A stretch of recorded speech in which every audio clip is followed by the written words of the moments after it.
katotohanan sa relasyon ni Chavit Singson at ni Yen Santos at ang issue na may anak na daw sila. Sa unang pagkakataon na panood ng maraming netizens, ang panayam na ginawa ng aktres na si Yen Santos sa dating gobernador ng Ilocos Sur at negosyante na si Chavit Singson. Bibihira nga lang na magpa-interview si Manong Chavit. At kahit na mga reporters o broadcast journalist ay nahihirapan na makunan siya ng panayam dahil na rin sa mahiyain siyang tao. Pero kung may oras naman siya at hindi mahihindian ang mga nagbabalak ng interview, pinagbibigyan na rin niya ang mga ito. Pero kapansin-pansin na tila hindi nahirapan sa pagpayag ang dating politiko na makapanayam ni Yen. Usap-usapan ngayon ang pagiging malapit ni Manong Chavit at Yen. Halata kasi sa kilos nila na walang ilangan sa kanilang dalawa. At malapit din ang pagitan nila sa napakalaking sofa na inuupuan nila. Feel at home nga daw si Yen sa bahay ni Chavit, na animoy madalas niyang napupuntahan, o di kaya ay natutuluyan. Actions speak louder than words, ika nga ng ilan sa mga nakakita sa interview. Hindi nga raw maitatanggi na sobrang lapit ni na Chavit at Yen sa isa't isa, para maging ganoon ang kilos ni Yen sa harapan nito. Marami rin tuloy ang nagtataka sa body language ni Yen na iba ang sinasabi kaysa sa gustong ipapaniwala ng aktres sa mga viewers niya. Very touchy at hilig din ni Yen ang skinship, kaya naman pinagtakhan ng malala ng mga viewers kung ano ang tunay nilang relasyon noon at ngayon. Ang ilan nga ay nagsabi na kahit matagal na nilang kakilala si Chavit, hindi maaaring itratong parang kaibigan lang ang isang tao na may malayong agwat ng edad. Sa opinyon nila ay dapat andoon pa rin ang paggalang bilang nakatatanda ito. Pero napansin nila na sobrang komportable ni Yen, na kahit po at opo, ay nakalimutan na rin niyang gamitin kapag kausap si Chavit. Subalit ang ilang mga fans naman ni Yen ay mabilis na ipinagtanggol ang aktres. At sinasabing kapag ang dalawang tao ay matagal nang magkakilala at malapit na ang pamilya nila sa isa't isa, maaaring matanggal na rin ang pader na maghihiwalay sa magiging turing nila sa bawat isa. Kitang-kita naman na nag-e-enjoy si Chavit sa pagsagot sa mga tanong ni Yen na akala mo ay anak lang niya ang kausap niya. Game na game din itong makipagbiruan sa aktres. Bibihira rin kasi na makitang nakangiti si Manong Chavit sa mga panayam dahil halos lahat ng mga interviews nito ay pangseryosohan na may kinalaman sa politika o negosyo. Kaya naman timing din na ipakita niya ang the other side ni Chavit sa maraming tao. Nakailang light interviews o magaang panayam ang pinaunlakan ni Chavit. Pero kakaiba ang napanood ng mga netizens sa sit-down vlog nila ni Yen. At dahil dyan nagpaunlak si Manong Chavit sa kanyang kaibigan para matapos na rin ang mga issue na ibinabato sa kanila. Nauna na ngang sinagot ni Yen sa pagbubukas ng kanyang vlog noong nakaraang buwan ang tunay na relasyon nilang dalawa ni Chavit.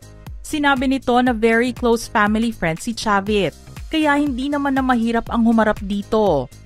Iginiit niya na ang politiko ay kaibigan lang talaga ng kanilang pamilya at wala nang iba pang relasyon na mas hihigit dito. Inihayag din ni Yen kung paano niya ito nakita sa social media, pero hindi niya itinama ang mga chismis dahil hindi ito isang bagay na sa tingin niya ay kailangang itama dahil alam niya ang katotohanan. Subalit nag-backfire sa kanya ang mga haka-haka na noon pa lang dapat ay nabigyan na ng kasagutan. Tinawanan na lang ng kapamilya actress at politiko ang mga chismis tungkol sa sinasabing love child nilang dalawa. Ilang beses na rin kasing lumalabas ang mga chismis tungkol sa sinasabi nilang anak. Ilang taon na ang nakararaan na palagi namang itinatanggi ni Yen. Kaya naman ang tanong ni Yen kay Chavit, ano ang comment mo sa mga rumors tungkol sa atin? Sagot naman nito, palagay ko ikaw lang makakasagot niyan. Dagdag ni Yen, meron pa nga daw tayong anak, diba? Malaki na daw yung anak natin, si Yan. Pero nilinaw ng aktres ang relasyon nito sa sinasabing bata na anak nila. Guys, hindi po namin yun anak. Kapatid ko yun at ninong siya nun. Nakikita ko sa TikTok, nagkalat, na malaki na daw yung anak namin. Yes, malaki na siya. He's 11 years old. Pero hindi po namin yun anak. He's my youngest brother.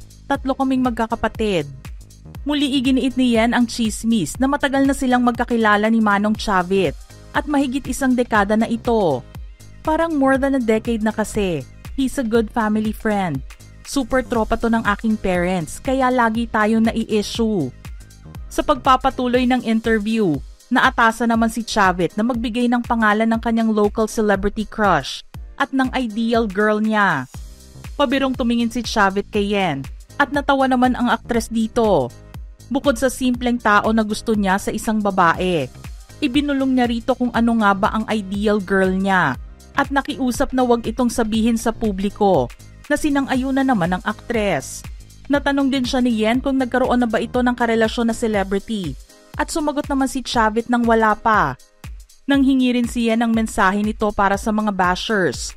Maikli at simple lang ang isinagot ni Manong Chavit at sinabing, okay lang dahil yung iba marites lang. Inamin din niya na sa lahat ng interviews na ginawa niya, ang pakikipag-usap niya kay Yen ang pinakamahirap. Ang ginawang pagsagot ni Yen sa mga issues na nagsasangkot sa kanilang dalawa ni Manong Chavit ay kinailangan na niyang itama ngayon at sagutin pagkatapos ng mga taong lumipas dahil gusto na niyang matapos ang paglaganap ng mga fake news tungkol sa kanya. Starting anyo kasi ang gustong mangyari ni Yen ngayon. Ang pananahimik naman niya noon ay dahil hindi niya alam kung paano sasagutin ang issue tungkol sa pagkakaroon nito ng anak. Aniya, parang nag-uumpisa pa lang ako mag-artista. Yun agad yung issue ko. Yung mga panahon na yon, syempre nag-uumpisa ako. Hindi ko alam paano ko siya iha-handle. Magsasalita ba ako? Pagtatanggol ko ba sarili ko? Kapatid ko naman talaga yun eh.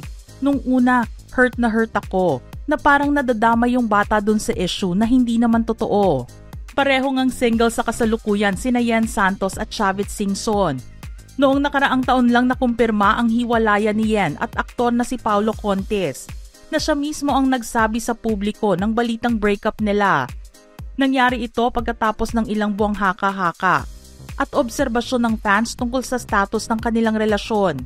Kabilang ang pag-delete ni Yen ng mga litrato at pag-unfollow kay Paulo sa social media. Unang lumabas ang tungkol sa breakup nila noong May 2024. Samantala noong isang taon din, sa isang panayam kay Manong Chavit, idiniklara niyang officially single na siya. Sa kabila ng pagkakaugnay sa iba't ibang kababaihan, sinabi nito na wala siya sa isang romantic relationship. Ang kanyang misis na si Evelyn ay pumanaw noong 2016. Aniya, right now I am single. Mabuti tinanong mo para alam na wala akong asawa. Mayroon naman siyang common law wife, si Rachel Chongson, kung saan siya nagkaroon ng 5 anak. Huli niyang ipinakilala si Josephine Pintor bilang kanyang kasintahan noong 2012. Noong 2023 naman ang kumalat ang balita tungkol sa pagkakamabutihan nila di umano ng aktres na si Yen Santos. Mga ka-showbiz peeps, nais niyo bang magbahagi ng inyong opinyon sa ating istorya ngayon? Send your thoughts now in the comment section below.